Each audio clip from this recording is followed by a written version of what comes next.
자, 이제 제 12강 강의를 들어가도록 하겠습니다. 여러분들 교재는 102페이지에 보면 개업공개사 의무 있죠?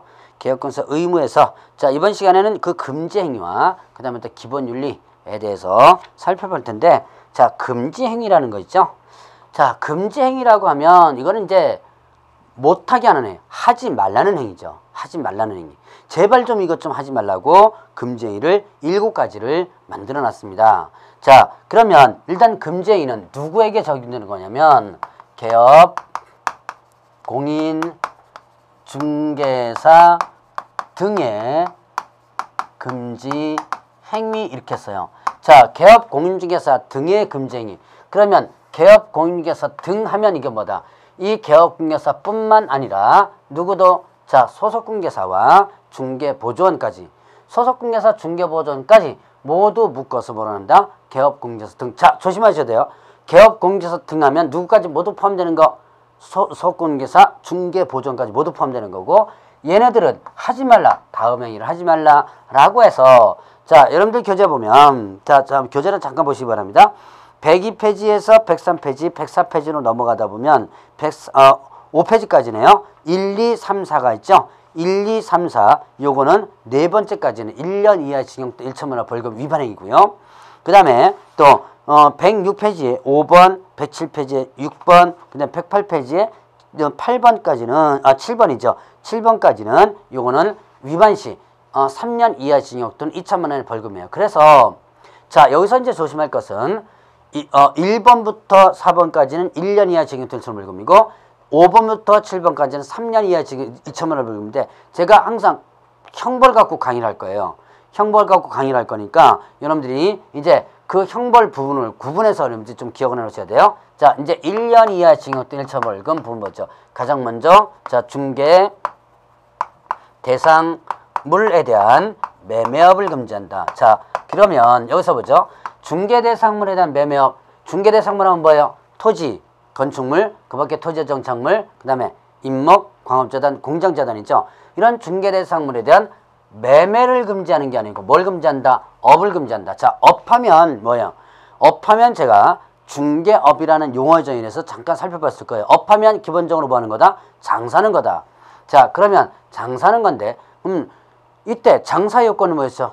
일단 계속해야 된다. 그 다음에 또 돈을 받아야 된다. 근데 이제 여기서는 매매업에서는 돈 받아야 된다는 것보다는 수익을 목적으로 했는지를 또 판단한다 라고 돈을 받아야 된다는 걸 약간 좀 바꿔서 보겠습니다. 자, 그래서 매매를 업으로 하였는지의 판단은 자, 계속성, 반복성 여부와 그 다음에 또 수익을 목적으로 하였는지 여부를 종합적으로 고려해서 매매를 업으로 하는 것을 판단한다. 자, 그러면 이렇게 중개대상물에 대한 매매를 업으로 하는 행위를 금지하는 이유가 뭐냐? 자, 여러분들이 개업공개사 등은 부동산에 대해서 다른 사람보다 그 정보를 빨리 입수할 수가 있죠. 개발정보라든가 이것을. 그래서 어떤 지역이 지금 개발된다 그러면 이쪽 지역을 땅을 잔뜩 사놓죠. 뭐 부동산을 잔뜩 사놨다가 개발정보가 공표됨으로써 어떻게 돼요? 가치가 오르게 되죠. 그때 이 잔뜩 사놓은 것을 다시 되팔게 되죠. 자, 이러면 돈 벌죠. 자, 제가 지금 금지행위 7가지를 강의하고 있는데 이걸 거꾸로 하면 여러분들 돈 버는 겁니다. 근데 하도 많이 하니까 제발 좀 하지 말라고 이렇게 지금 금지행위로 좀 하는 거죠. 자, 그래서 이렇게 이 집장사, 땅장사를 못하게 하는 거예요. 싼 거 잡아가지고 되팔고 하는 것을 막기 위해서. 자, 그러면 여기서 조심할 것은 매매를 금지하는 건 아닙니다. 매매를 금지하는 게 아니고 매매를 뭐 하는 거? 업을 하는 걸 금지하는 것이고요. 자, 중개대상물에 대한 또 임대업은요. 임대업은 일단은 할 수 있습니다. 자, 그러니까 뭐만은 금지하는 거? 매매업만 금지되지 임대업은 할 수 있다. 자, 다만 법인인 개업공개사는 중개대상물에 대한 임대업 못하죠. 왜냐하면 법인인 개업공개사는 겸업 범위에서 임대업이 없었습니다. 그러니까 공인중개사하고 부칙개업공개사만이 임대업을 할 수 있고요. 금지행위 아닙니다.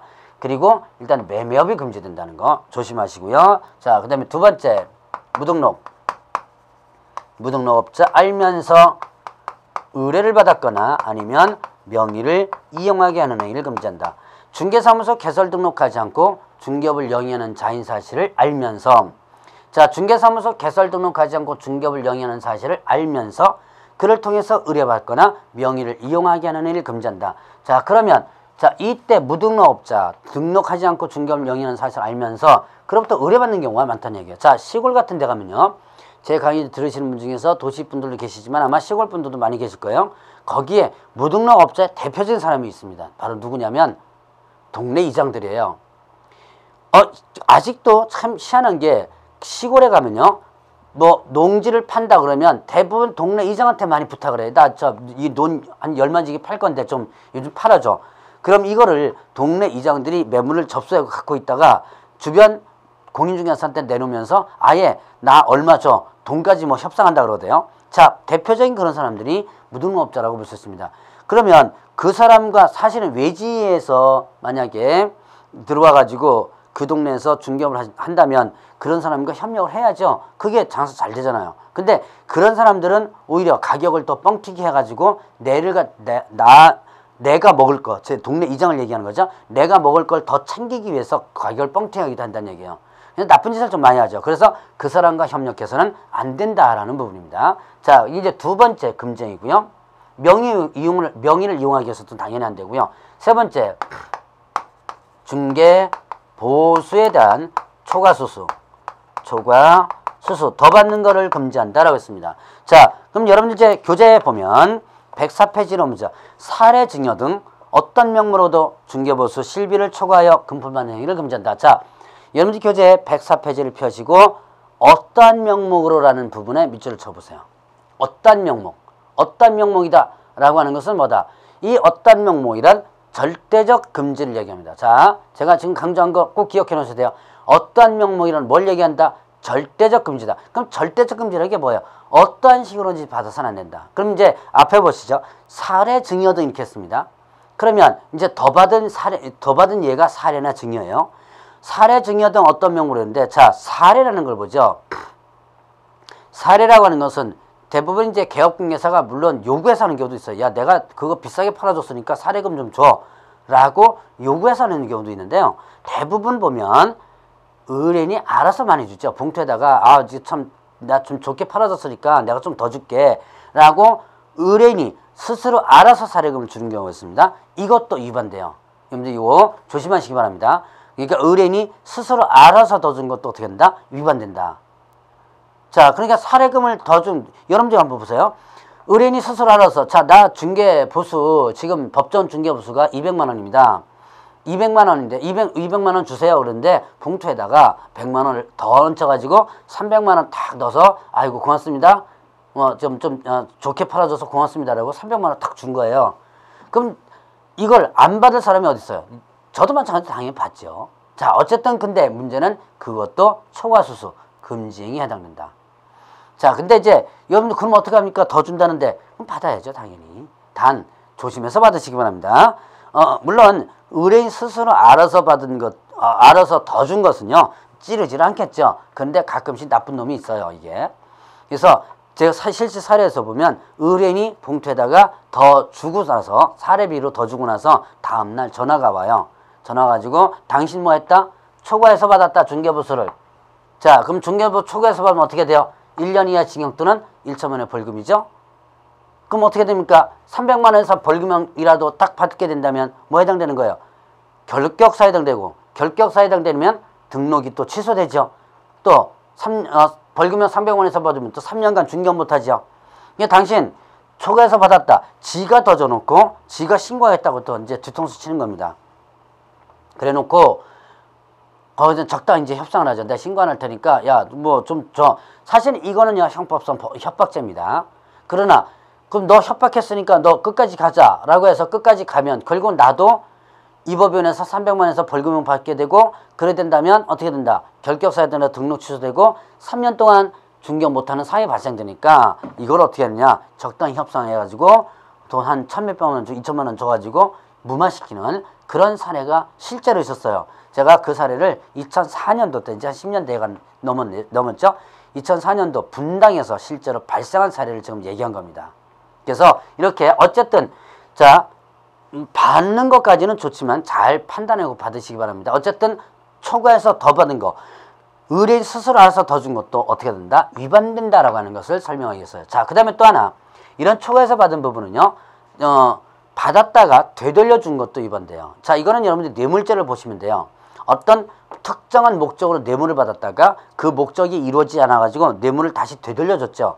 그래도 뇌물죄가 형법상 성립됩니다. 그것처럼 초과해서 받았습니다. 근데 어떤 문제가 생길 것 같아서 다시 돌려줬죠. 그래도 초과해서 받은 것은 사실이에요. 그렇기 때문에 초과수수에 해당이 된다. 자, 그래서 여기서 이제 관련된 판례를 보면 당좌수표를 초과해서 여러분들 교재도 나옵니다. 초과해서 당좌수표를 받았어요. 뭐 이게 아마 105페이지에 그 동그라미 3번 지금 판례일 겁니다. 초과해서 여러분들이 당좌수표라는 거 대충 아실 거예요. 당좌예금 만들어 가지고 수표 끊어서 내가 지급일자 며칠에서 주면 그 지급일자에 가면 그 이제 돈을 지급을 하는데, 문제는 당좌 예금에 예금이 그만큼 들어 있어야 돼요. 돈이 안 들어 있으면 은행에서 지급을 안 하죠. 그 이제 소위 말하는 부도난 거죠. 당좌 수표를 끊어 가지고 줬는데 초과해서 받았습니다. 근데 당좌 수표가 부도난 거예요. 그러니까 이제 티격태격 싸워가지고 당좌 수표를 돌려줬죠. 자, 돌려줬는데도 어떻게 된다? 위반된다는 얘기죠. 초과해서 받은 거. 요거 여러분들이 구분을 해보시고요. 자, 그러면 이제 세 번째 금쟁이. 마찬가지 위반하면 1년 이하 징역 또는 1,000원 벌금이죠. 그 다음에 이제 네 번째 금쟁이를 보죠. 네 번째는 거짓언행 있습니다. 거짓언행. 자, 요거는 여러분들 교재에 지금 106페이지로 넣어오시면 106페이지가 아니죠. 105페이지네요. 105페이지에 있으면 그런 게 있죠. 자, 중개대상물의 거래상 중요사항에 관하여, 자, 중개대상물의 중요사항 거래상에 관하여 거짓된 언행, 그 밖의 방법으로 중개의뢰인의 판단을 그르치게 하는 일을 금지한다. 그러면 중개대상물의 거래상 중요사항이란, 자, 앞부분부터 한번 살펴보면 중개대상물의 거래상 중요사항이란 그 사실을 알았다면 거래를 하지 않았을 정도로 중요한 사항이에요. 그러니까 예를 들어서 수도꼭지 하나가 고장났다. 이거는 솔직히 말하면 당사자는 중요하다고 주장할 수 있겠지만 제3자 입장에서 일반적으로 봤을 때는 수도꼭지 하나 고장나가지고 좀 물 새고 있는 것 정도는 거래상 중요사항으로 볼 수 없죠. 그런데 만약에 수도꼭지하고 그 밑에 배관이 고장나가지고 밑에 층으로 지금 물이 새고 있습니다. 4개 고장나서 밑에 층으로 새고 있다면 내가 수리를 해줘야 돼요. 자, 그러면 그거는 상당히 거래상 중요사항에 해당될 수도 있죠. 자, 그러니까 상황에 따라서 틀린 거죠. 자, 그다음에 또 이런 거래상 중요사항은 또 이런 시설거, 하자와 관련된 부분도 있지만 또 권리관계도 있죠. 권리하자. 예를 들어서 뭡니까? 경매가 들어와 있다든가, 그다음에 가압류 가처분이 들어와 있다든가, 저당권이 설정되어 있다든가, 이것도 거래상 중요사항에 해당되고, 그다음에 또 가격도 거래상 중요사항이라고 볼 수 있죠. 자, 이런 거래상 중요사항에 관하여 거짓된 언행, 거짓된 언행이면 거짓말한 거죠. 그 다음에 그 밖의 방법. 그 밖의 방법이란 건 뭐냐. 자, 거짓말한 건 아닌데 아무 소리 안 하고 입국 달고 그냥 중개해 준 거예요. 자, 예를 들어서 주택임대차 중개를 해주는데 앞에 저당권이 들어가 있습니다. 여러분들이 지금 공부를 하시니까 그러는데요. 공부를 안 한 사람들이라도 대충은 다 알고 있더라고요. 앞에 저당권이 있고 그 밑에 주택임대차로 들어갑니다. 그러면 상당히 위험하다는 거. 제가 주택임대처보법 강의하고 경매 강의할 때 좀 아마 예를 들어 드리겠지만, 사실은 이런 공부를 안 해도 앞에 저당권이 있고 뒤에 임대차 들어가면 위험하다는 건 대부분 다 알고 있어요. 위험하다니까 안 들어가겠죠. 그러니까 이제 이때 개업공개사가 자, 여기 저당권이 있는데 저당권이 없다라고 얘기하면 뭐가 된 거고 거짓말이죠. 근데 저당권 있다 없다를 아무 소리 안 입국 다물고 조용히 중개해 준 거예요. 분명 저당권이 있는데 바로 이걸 침묵행위라고 합니다. 바로 이 침묵행위가 뭐가 된다? 거짓언행에 해당된다. 자, 그래서 그 밖의 방법으로 의뢰인의 판단을 그르치게 하는 일을 뭐란다? 거짓언행으로서 자, 금쟁에 해당되는 부분이에요.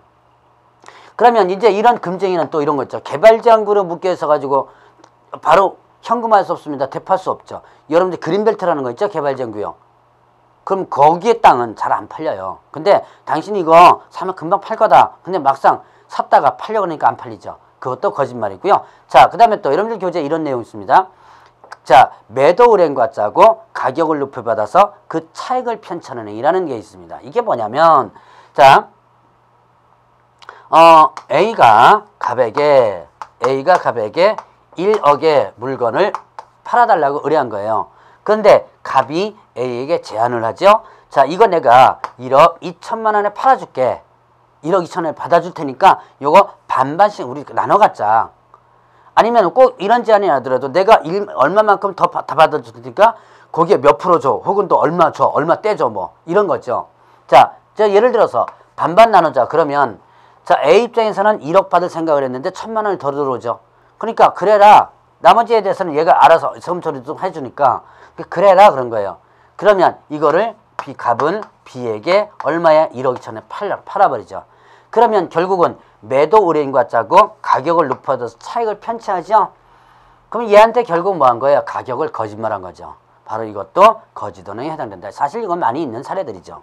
자, 그래서 이런 거를 막기 위해서 거짓은행을 금지한다. 자, 그래서 요까지 1번부터 4번까지가 1년 이하 징역 또는 2천만 원을 봅니다. 1년 이하 징역 또는 2천만 원금 매무, 자, 보수, 수거 있겠습니다. 자, 다시 한번 1년 이하 징역 또는 2천만 원금은 앞으로 매무, 수거 이렇게 할 거예요. 매, 중개대상물의 매매업, 무등록업자 알면서, 의뢰번호 명령, 수, 중개보수, 초과수수, 그 다음에 거짓은행 이렇게 되죠. 자, 그럼 이제 5번째 보죠. 5번째부터는 3년 이하 징역 또는 2천만 원 벌금입니다. 3년 이하 징역 또는 2천만 원 벌금에서 가장 먼저 나오는 것이 뭐냐면 증서, 중개, 증서에 대한 매매업 이렇게 돼 있어요. 자, 관계법령에서 양도할선이 금지된 부동산 분양, 임대 등 관련된 증서에 대해서 매매 교환을 중개주거나 그 매매를 업을 하느니. 자, 여러분들 교재 106페이지를 한번 보시죠. 거기 보니까 뭐라고 됐어요? 관계법령에서 양도할선이 금지된 부동산 분양, 임대에 관련된 증서라고 나와 있습니다. 그러면 이때 관계법령에서 양도할선이 금지된 부동산 분양, 임대에 관련된 증서의 대표적인 것이 뭐냐면 주택 청약예금 통장이에요. 여러분들이 소위 말하는 입주자 저축증서입니다. 자, 입주자 저축증서, 자, 주택 청약 예금 통장. 여러분들이 저기 아마 강의 들으시는 분들도 가면 거의 다 갖고 있을 거예요. 아마 주택 부금 예금 통장 있죠? 자, 이 주택 예금 통장, 저 청약 예금 통장, 청약 부금 통장. 자, 이거를 바로 입주자 저축증서 대표적인 예입니다. 그 외에도 여러분들 주택법에서 나오는 뭐 주택 상환 사채라든가 건물 철거 예정 증명서라든가 이런 것들인데 나머지는 사실 기억 안 해도 좋아요. 주택법에 나오는 나머지 증서는 기억 안 해도 좋지만 입주자 저축 증서는 시험 문제 상당히 잘 나왔으니까 기억해 놓으시고요. 이런 주택 청약 통장 있죠. 주택법상의 거래가 금지됩니다. 주택법에 보면 이 양도할선을 금지하고 양도할선 한자는 3년 이하 징역 또는 3천만 원의 벌금. 제가 지금 금방 얘기했던 3년 3천은요. 주택법 규정입니다. 그래서 여러분들이 주택 청약예금 통장 거래하다 걸리면요. 당사자는 3년 이하 징역 또는 3천만 원의 벌금이에요. 절대로 거래할 수 없습니다. 자, 그런데 이거 거래할 수 없는데도 개업공개사 중개주거나 그걸 매매업을 업을 한다면 안 된다는 얘기예요. 자, 그래서 이렇게 증서, 중개 증서된 매매업하면 어떻게 된다? 일단 3년 이하 징역 또는 2천만 원 벌금이죠. 근데 이때 여기 증서에 해당되지 않는 게 있어요. 자, 분양권과 그 다음에 또 상가 분양 계약서, 상가 분양 계약서가 있습니다. 자, 이 상가 분양권, 분양계약 체결된 분양권, 그 다음에 상가를 분양할 때 쓰려고 하는 저 상가 분양계약서가 있어요. 이 분양권과 상가 분양계약서는 뭐에 해당된다? 이거는 일단은 증서에 해당되지 않는다라고 구분을 해보시고요.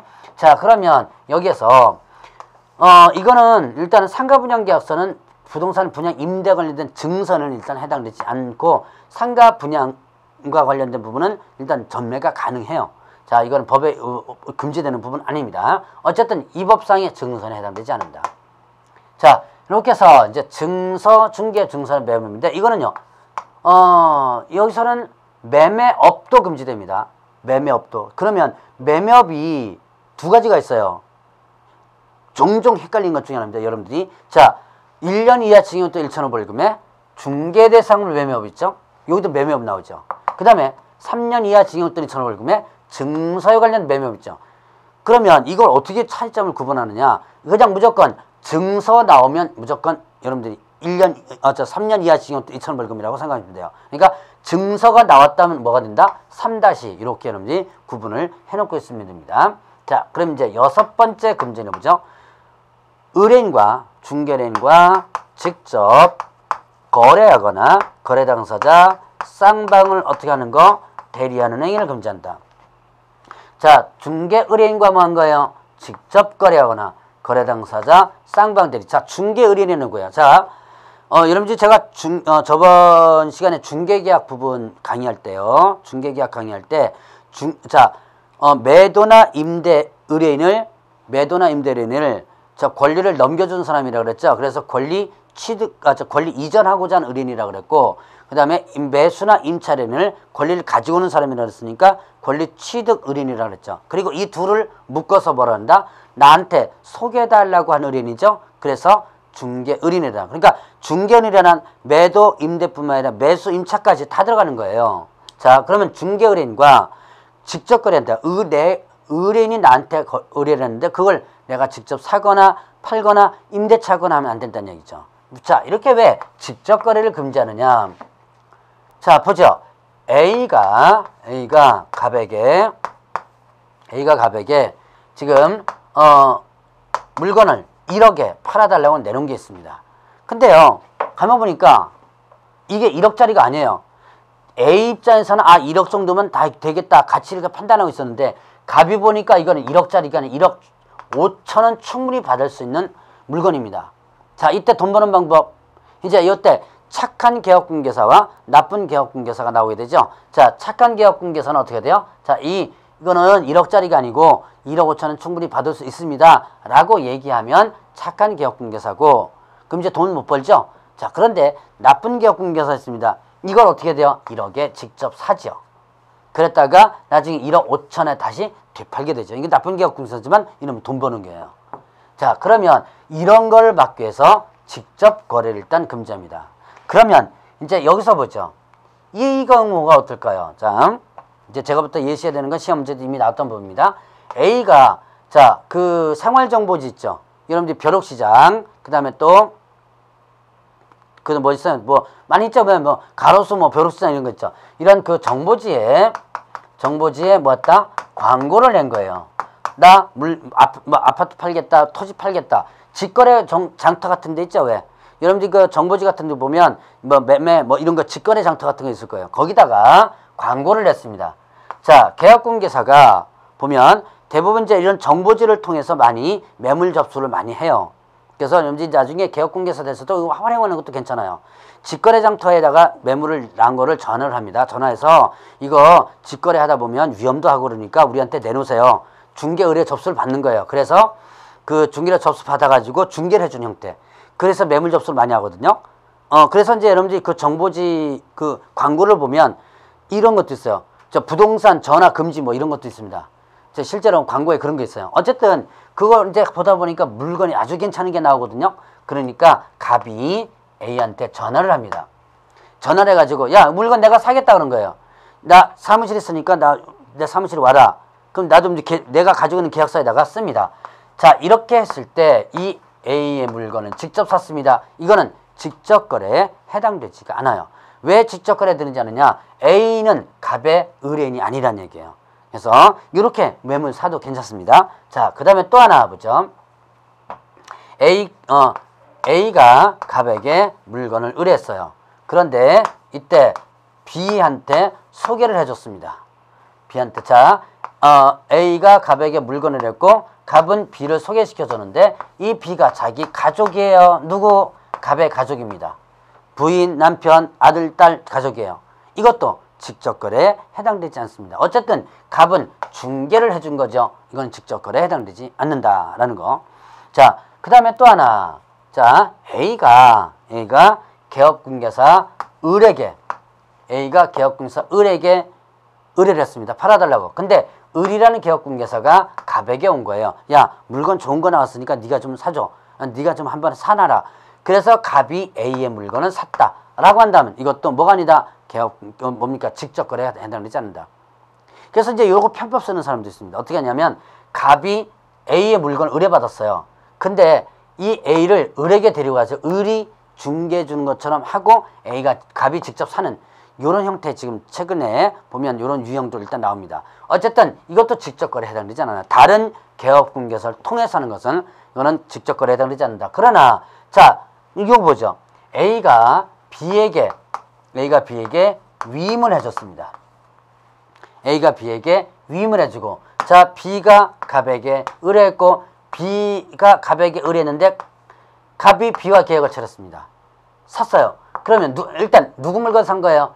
A 물건을 샀지만 B가 대리권을 수여받았을 땐 얘가 거래 당사자 되고 의뢰인이 되죠. 자, 위임받은 수임, 이 직접 거래 당사자는 수임인도 해당이 된다라고 합니다. 수임인도 해당된다. 그래서 위임받은 것들 여기서 했는데 얘가 B와 계약 체결을 하고 A 물건 샀다면 이거는 직접 거래에 해당이 된다라고 해요.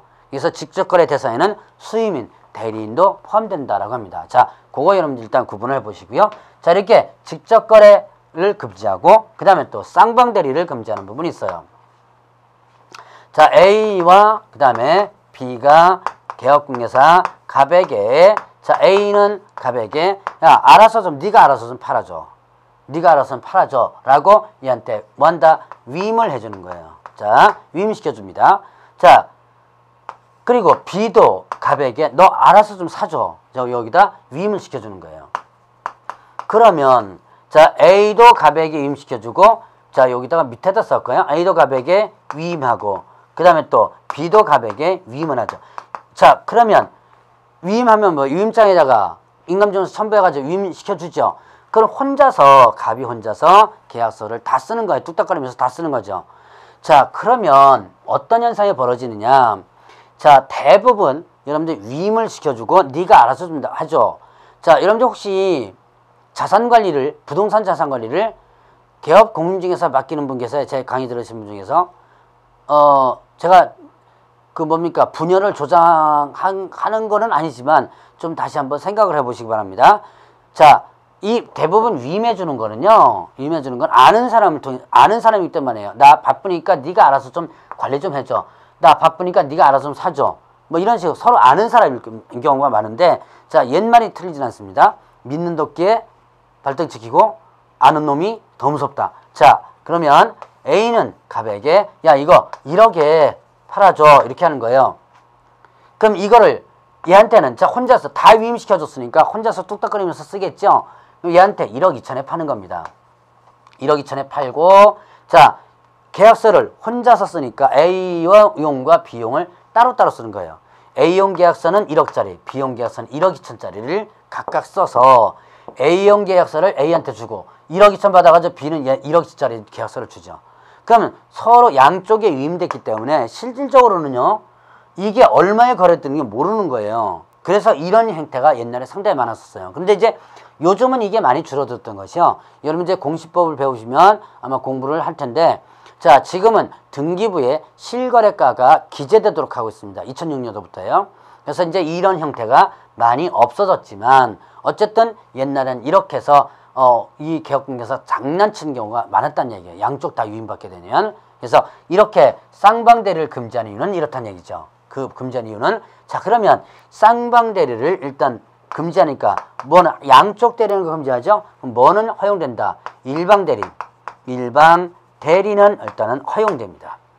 뭐만 금지되고? 쌍방대리 금지되고요. 그 다음에 직접거래 쌍방대리는 매매뿐만 아니라 뭐도요?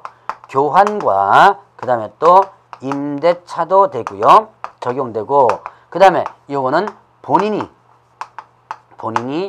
허락해도 어떻게 된다? 허락해도 위반이 된다라고 볼 수가 있죠.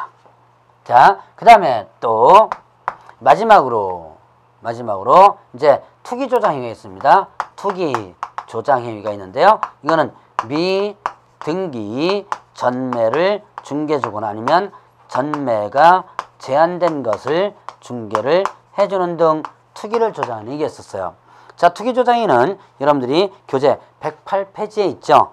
탈세 등 관계법령을 위반할 목적으로 소유권 보존 등기나 이전 등기하지 않은 부동산이나 아니면 또 관계법령 규정에 의해서 전매 등 권리 변동이 제한된 부동산에 대해서 매매를 중개해주는 등 투기를 조장하는 행위. 자, 그러면 보죠.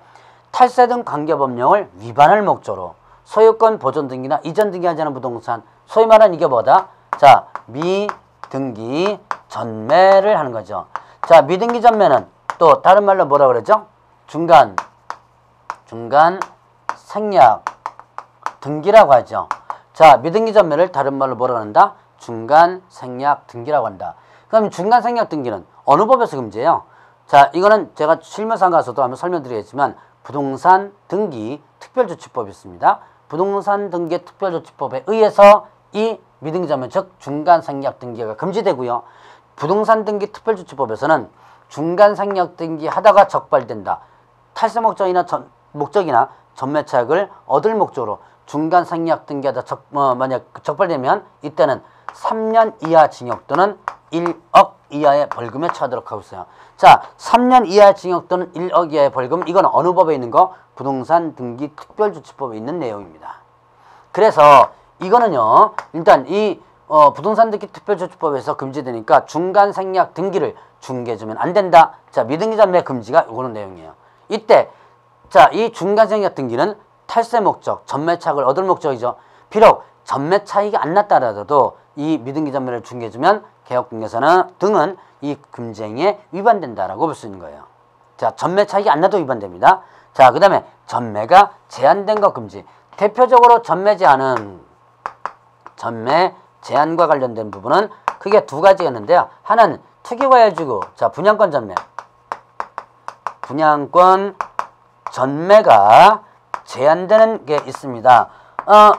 지금은요, 거의 분양권 전매를 다 금지하는 걸 풀었죠. 그래서 여러분들 공법을 배우시다 보면 분양권 전매가 이제 뭐 다 풀려졌을 거예요.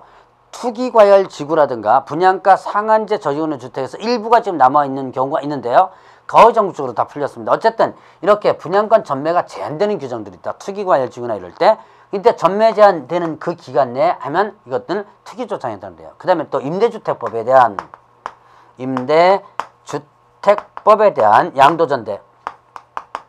양도, 그 다음에 전대가 금지되는 부분이 있습니다. 자, 임대주택의 양도 전대가 금지된다. 자, 임대주택, 소위 말하는 임대아파트죠. 임대아파트에 대해서 양도 전대가 일단은 금지된다.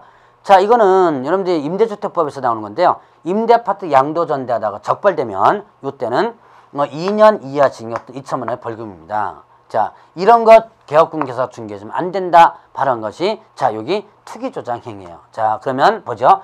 투기조장은 일단은 증서, 중개, 매매업, 직접거래, 쌍방대리, 그 다음에 투기조장 이렇게 구분을 해봅니다. 자, 다시 한번 보죠. 3년 이하 징역 또는 처벌금 뭐다? 증직상투, 증서, 중개, 매매업, 직접거래, 쌍방대리, 그 다음에 투기조장 이렇게 되면 되고요. 자, 그러면 이런 개업공개사 등은 이런 금지행위를 해서는 안 되고요. 만약 하면 1년 이하 징역 또는 2천원 벌금과 3년 이하 징역 또는 2천원 벌금뿐만 아니라 이거를 개업 공인중개사가 위반한다면 요때는 등록이 취소될 수 있다. 자, 상대 등록 취소가 되고, 자, 이거를 누가 한다면 소속 공인중개사가 만약에 한다면 이때는 어떻게 된다? 자격이 어떻게 돼요? 정지될 수 있는 사유가 된다. 자, 그래서 개업 공인중개사가 위반하면 등록이 취소될 수 있고 소속 공개사가 위반하면 자격이 정지될 수 있다라고 하는 거. 그거 처분받으면서도 1-1, 3-에 해당된다는 거. 이런 것까지만 여러분들이 기억을 해 놓으시면 됩니다. 자, 그러면 이제 이런 개업공개사 금지행위를 살펴봤고요. 여러분들 111페이지 보니까 개업공개사 등의 기본 윤리라는 게 나와요. 그걸 보죠. 자, 개업공개사 등의 기본 윤리로서 자, 공정한 업무 처리라고 하는 부분 나오죠. 거기에 보면 자, 개업 공인중개사와 소속 공개사는 개업 공인중개사 및 소속 공인중개사가 있습니다. 자, 개업 공개사 및 소속 공개사는 어떤 사람이라고 그랬어요? 전문 직업인이다. 자, 그래서 여러분들이 개업 공개사와 그 다음에 소속 공개사는 전문 직업인으로서 지금 취급을 하고 있습니다. 여러분들은 전문 직업인이 되기 위해서 지금 공부하고 있는 중이에요. 자, 그러면 전문 직업인으로서 자, 뭘 하라? 품위를 유지하라. 그 다음에 또 신의와 성실로서 뭐하라? 공정하게 중개행위를 하라라는 부분이 있습니다. 자, 품위 유지하라. 전문 직업이니까 품위 유지하라. 그러니까 나쁜 짓 하지 말라. 또 품위를 실추시키는 해서는 안 된다. 여러분들 품위 유지와 관련된 부분은 추상적 의미라고 볼 수 있어요. 실적으로는. 왜냐? 자, 예를 들어서 공무원 같은 경우는 품위 유지 뭐가 있죠. 뭐 여러분들 뉴스에 가끔 나올 거예요. 공무원이 뭐 누구랑 바람 피다가 걸렸다. 뭐 간통에 막 걸리고 그러죠. 그러면 품위 유지 의무를 위반해가지고 해임되어 버립니다. 이 공무원들은요. 자, 그럼 이건 품위유지, 이거는 직장 생활하는 사람들이기 때문에 품위유지 의무가 있는데요. 자, 개업공인중개사는 자기의 사업이에요. 그런데 자기 사업하는데 예를 들어서 바람 폈다고 해가지고 너 품위 실추시켰다. 너 사업 못한다. 뭐 이렇게 하지는 못하겠죠. 그래서 이 법에서는 품위유지 의무는 일단 추상적 의무다. 품위를 실추시켰다 해가지고 그렇게 크게 이 법에서 적용하는 건 아니다. 라고 일단 보시면 되겠고요. 자, 이제 문제는 요겁니다. 신의 성실로서 공정하게 중개행위를 한다. 자, 신의와 성실로서 공정하게 중개행위를 해야 된다. 자, A하고 그 다음에 B 사이에서 개업공개사가 중개행위를 합니다. 자, 이때 A는 매도고 그 다음에 B는 매수가 되는데요. 자, 매도자는 가능한 한 푼에도 더 받으려고 그러죠. 고가를 부르는 거고 매수자는 저가를 부르게 됩니다. 자, 이때 이제 누구 편 들어야 된다? 이게 문제죠. 자, 나중에 실무하실 때는요, 알아서 하시기 바랍니다. 뭐 돈 많이 주는 사람 편 들으면 되겠죠? 자, 근데 이제 지금은 뭐 하니까? 공부하는 거니까 공부할 때는 어떻게 해라? 중간 편을 들어라. 누구도 손해가 가지 않도록 중개를 해줘야 된다라고 하는 것이 바로 뭐다? 여기에는 공정중개예요. 그러니까 자, 얘가 1억을 불렀습니다. 얘는 무슨 1억이냐? 9천이면 살 텐데.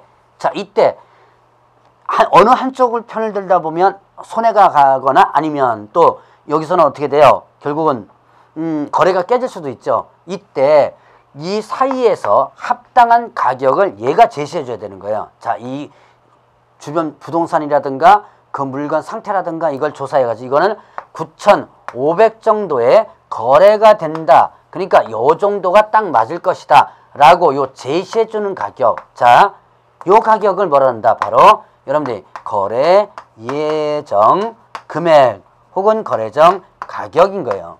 자, 이미 일반중개계약서 필요적 기재사항, 그 다음에 또 전속중개계약서 물건정보 공개사항에서 거래정 금액 혹은 거래정 가격 배우셨죠?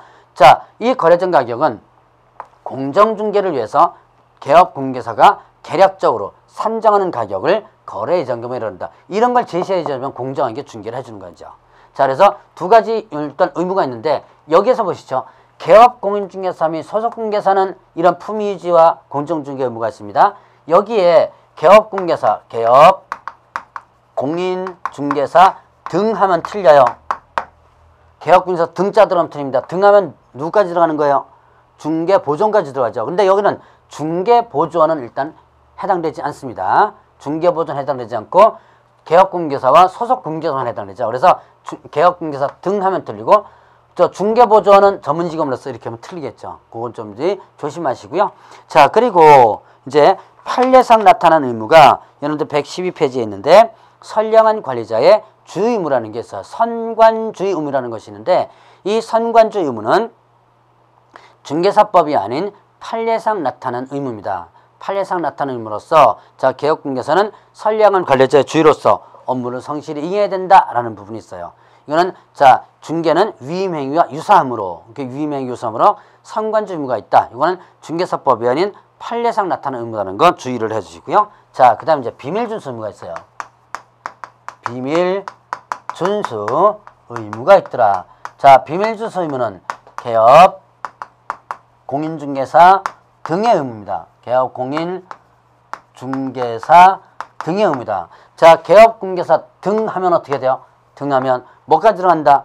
중개보존까지 들어간다는 거 기억하셔야죠. 자, 개업공개사 등은 그 업무상 알게 된 비밀에 대해서 뭐한다? 누설금지다 했습니다. 누설하면 안 된다. 금지. 자, 그러면 업무상 알게 된 비밀이 뭐예요? 업무상 알게 된 비밀이란 자, 중개인을 하면서 알게 된 그 사람의 신상 명세라든가 부동산 보유 상이라든가 이런 것들이 다 비밀에 해당됩니다. 그거를 함부로 누설해서는 안 돼요. 자, 이게 바로 비밀 준수 의무입니다. 그럼 언제까지 이런 비밀 누설을 만드느냐? 죽을 때까지예요. 자, 결국은 그 업무를 떠난 뒤에도 또한 같다 이렇게 나옵니다. 자, 업무를 떠난 뒤에도 또한 같다. 업무를 떠난 뒤에도 또한 같다라고 나와요.